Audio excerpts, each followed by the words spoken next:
Why do we find the apocalypse so intriguing?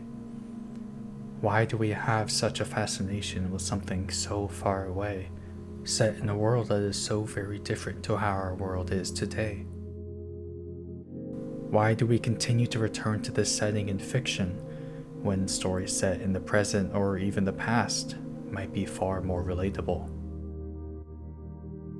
And finally, why are we so drawn to what is arguably the darkest possible outcome for humanity? In order to help explore these questions, I'd like to enlist the help of a show set not just in the apocalypse, but one set at the very tail end of human history, and a show that is quite special to me personally. Girls' Last Tour. So, a bit of a disclaimer before we move on. Fascination is subjective, and a lot of the things that I say in this video are from my own perspective and my own opinion, and all the questions I asked at the start assume that you share my same opinion, which is not necessarily the case. What you find fascinating might be different than what I find fascinating or what another person finds fascinating.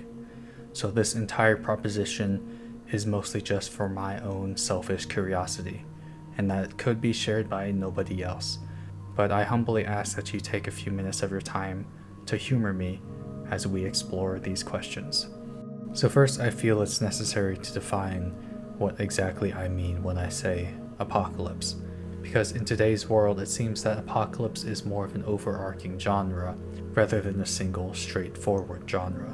Like how saying the past, the present, and the future, we don't exactly just mean 3 individual points in time. We're talking about large, loosely defined eras of time that could span years, centuries, millennia. You could define the apocalypse as all-out nuclear war, leveling most of Earth's population and preventing us from ever rebuilding what we once had. Or you could define the apocalypse as what comes after that, where the scattered remnants of civilization live out their lives the best they can, knowing full well that it's most likely all for naught. This brings up an interesting argument about whether the apocalypse is a single event or an entire era, where we would have the past, present, future, and then the apocalypse following that.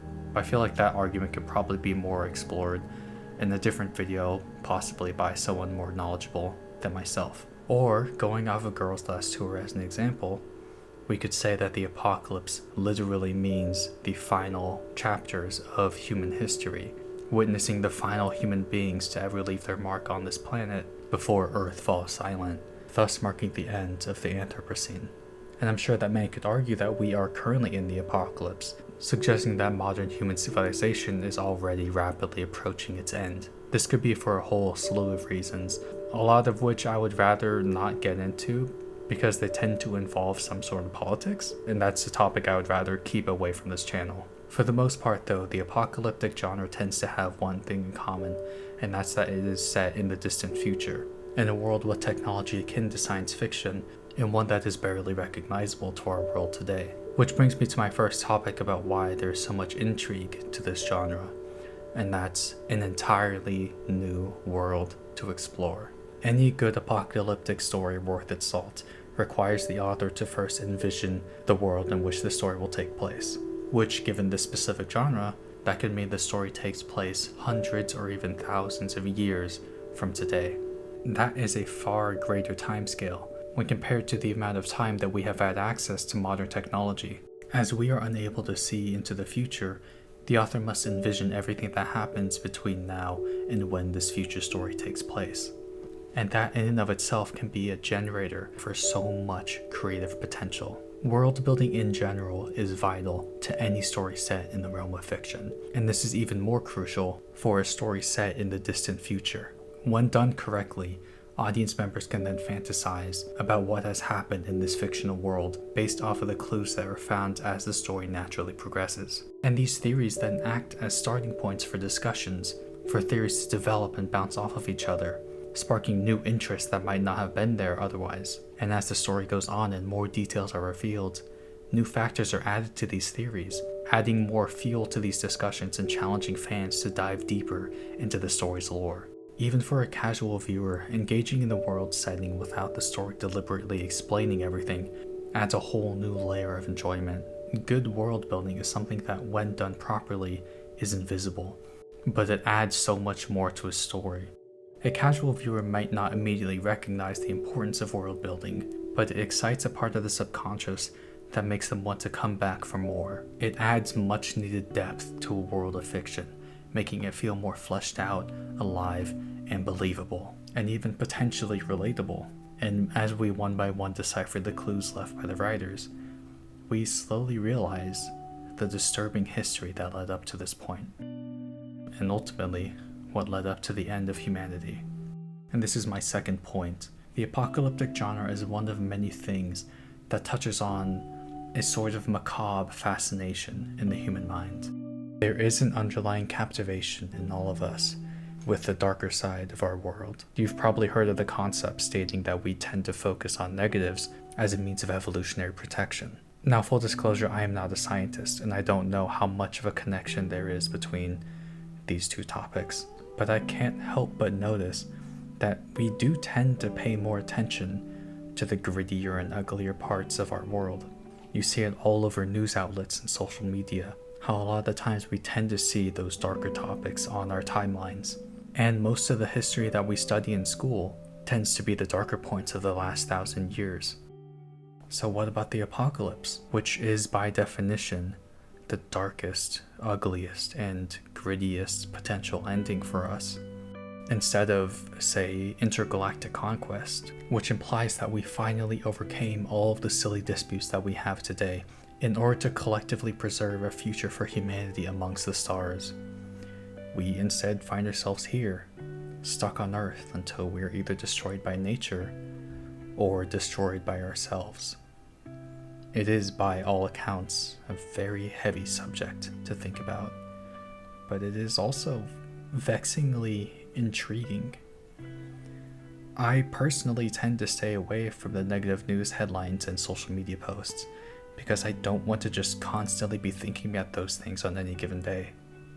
And yet, stories of the apocalypse are among my favorite types of stories, which then further begs the question of why. Why do we find the apocalypse so fascinating? Well, here's what I believe. The aspect of world building is certainly a major factor in terms of enjoyment and engagement, and that is something that I cannot say lightly. But there's also a bit of a morbid curiosity satisfied by seeing humanity stripped of all of its modern luxuries, free of smartphones, computers, expensive cars, business suits, in excess of everything that we have in the first world. Because currently we live in a world not only of excess but also inequality. And the apocalypse would mean returning everything to an even baseline. And yes, there are plenty of just counter-arguments for this. Returning everything to zero does not immediately mean that everything would be equal. A lack of law and order means that anarchy would rule. There would be nothing to protect you from the wrath of another. And even though everyone's on the same foot in terms of economic status, that doesn't mean there still wouldn't be disputes over the remaining resources. But I believe, or perhaps I want to believe, that there will be a collective will to look out for other survivors. In the case of Girls Last Tour, all the remaining humans we meet simply wish the best for each other. I'm sure that's an ideal that won't happen immediately, and up until that point there would probably be chaos amongst all the survivors. But that would also eventually die out. After all, what point is there to fight one another if we're all going to die soon anyway? After the dust settles, we could look back on everything that's happened over the course of human history, seeing all the luxuries that I mentioned earlier from an outside perspective, like how we see these giant war robots. It's a different feeling to see the power of such a weapon when it's not shown in such a flattering spotlight. Instead of an era of violence, it could be a period of reflection, which brings me to my final point. I believe that the apocalypse signifies a reminder to cherish the time that we have left. The world we populate is far from perfect. But at least we're not facing the end of the world. There are so many problems that we are facing right now, but we also have so much time to tackle them. I know that I've said all these things multiple times before, and I sincerely hope that I don't come off as some crazy, anarchistic nihilist.